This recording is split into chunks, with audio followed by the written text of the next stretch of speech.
नया काम करने की आदत ही इंसान को पशुओं से अलग करती है। पशु नया काम नहीं करते हैं। उदाहरण के लिए तोता दूसरों की सुनी कुछ बातें ही दोहरा सकता है। कुत्ता आज तक पेड़ पर चढ़ना नहीं सीख पाया है और गाय बैल पालतू बनने के बाद भी दो पैरों पर चलना नहीं सीख पाए हैं। निष्कर्ष यह है कि पशुओं में कोई नया काम करने या सीखने की इच्छा नहीं होती जब तक कि इंसान उन्हें सिखा न दे। उनमें सीखने की क्षमता तो होती है, जैसा हम अक्सर सर्कस में देखते हैं, जब शेर आग के गोले में छलांग लगाते हैं या भालू दो पैरों पर खड़े होकर नाचते हैं।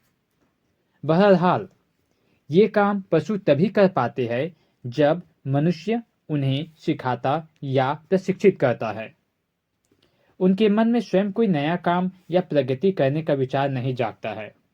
ऐसा इसलिए है क्योंकि पशुओं को ईश्वर ने बुद्धि का वरदान नहीं दिया है।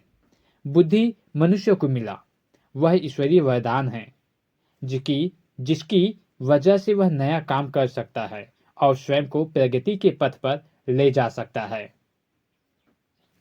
मनुष्य ने आज तक जितनी भी प्रगति की है वह सब नया काम करने की आदत का ही परिणाम है। उसने आहार के लिए प्रकृति पर निर्भर रहने के बजाय स्वयं फसल उगाना सीखा। उसने अपने काम के बोझ को हल्का करने के लिए पशुओं को पालतू बनाया। उसने मौसम के आघातों से बचने के लिए कपड़े बनाना और पहनना सीखा। उसने गुफा के बजाय घर बनाना सीखा। उसने विचारों के संप्रेषण के लिए भाषा का आविष्कार किया और भाषा के स्थायी संप्रेषण के लिए पुस्तकों का। उसने प्रकृति के रहस्यों को समझते हुए वैज्ञानिक आविष्कार किए। उसने आग जलाना सीखा, हथियार बनाना सीखा और पहिए का आविष्कार किया। नया काम करने की आदत की बदौलत ही मनुष्य ने औद्योगिक क्रांति और संचार क्रांति करके मानव जाति को सुख समृद्धि के अभूतपूर्व सोपान पर लाकर खड़ा कर दिया है। नया काम करने की आदत ही मनुष्य की समूची प्रगति की नींव है। यदि मनुष्य ने यह आदत नहीं होती तो हम अब भी गुफा में रह रहे होते और पुरुष शिकार पर जाते तथा महिलाएं गुफा में बैठकर आग की रखवाली कर रही होती। हमारे आसपास की हर वस्तु चाहे वह सेफ्टी पिन हो या टेलीफोन, इस दुनिया में सिर्फ इसलिए आई क्योंकि किसी व्यक्ति ने उसके निर्माण के बारे में सोचा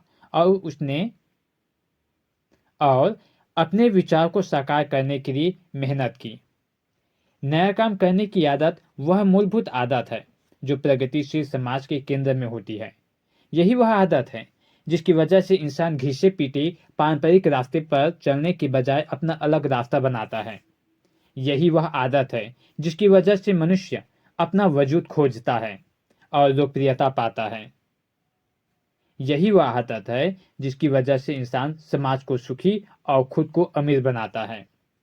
जॉर्ज वाशिंगटन कार्वर ने कहा है, सफलता का कोई शॉर्टकट नहीं होता, लेकिन अमीरी का अगर कोई शॉर्टकट है तो वह नया काम करना, नई चीजों का आविष्कार करना, काम करने के नए तरीके खोजना। जब कोई व्यक्ति समाज की किसी आवश्यकता को पूरा कर देता है तो समाज खुश होकर उसे पुरस्कार देता है और नया काम करने वाला अमीर बन जाता है। गौर करने वाली बात यह है कि अमीरी का मानदंड हमेशा बदलता रहता है। पहले पशु धन को अमीरी का पैमाना माना जाता था, फिर भूमि को, फिर सोने को और फिर हीरो को। औद्योगिक क्रांति के बाद में पारंपरिक मापदंड बदल चुके हैं। संचार क्रांति होने के बाद अमीरी सिर्फ एक नए विचार तक सिमट कर रह गई है। आज सिर्फ एक क्रांतिकारी नए विचार से ही आप अमीर बन सकते हैं। व्यवसाय की दुनिया अब असेंबली लाइन के युग से बाहर आ चुकी है और विचारों के युग में कदम रख चुकी है। इसीलिए विचार पहले से कहीं अधिक मूल्यवान हो गए हैं। जैसा नेपोलियन हिल ने कहा है, विचार ही समस्त दौलत का शुरुआती बिंदु है।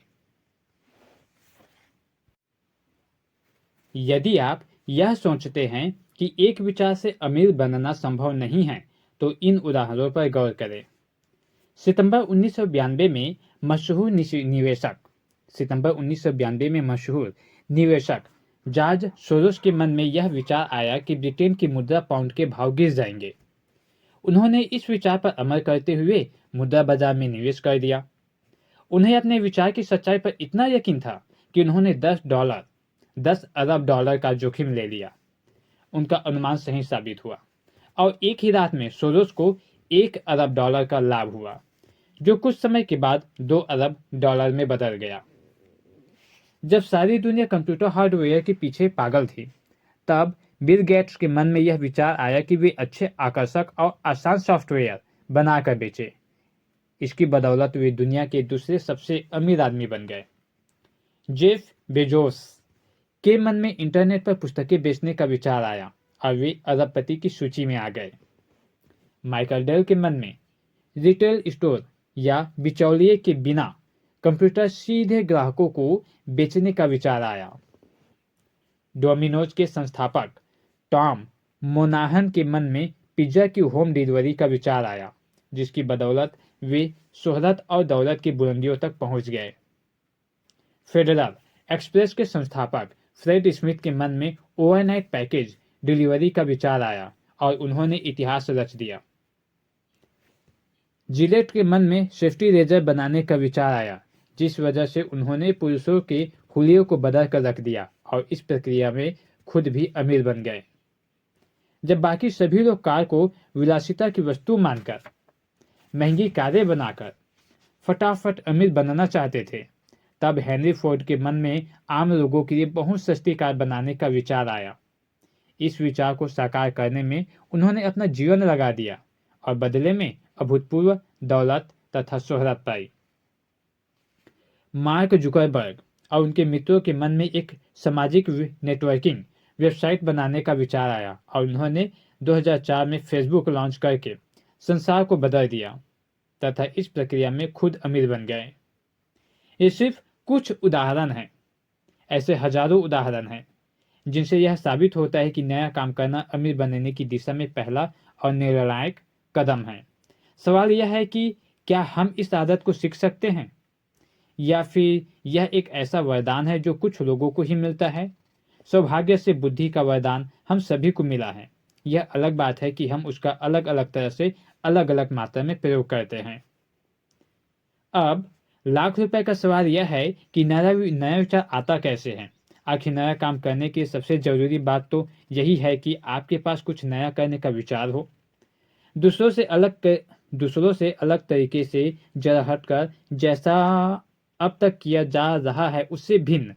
नया विचार आपके विचार में कभी भी कहीं भी आ सकता है। जैसा नॉर्मल बुशनेल ने कहा है, जो भी इंसान नहाता है उसके मन में एक न एक विचार जरूर आता है, लेकिन वही व्यक्ति कुछ कर पाता है जो नहाकर निकलता है और शरीर पोंछकर उस विचार के बारे में कुछ करता है।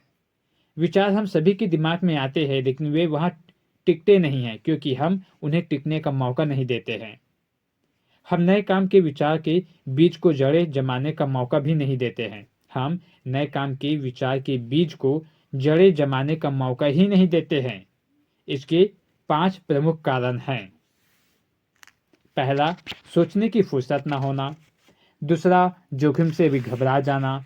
तीसरा, भविष्य की संभावनाओं को न भांपना। चौथा, आत्मविश्वास न होना। और पांचवा, आलोचना से घबरा जाना।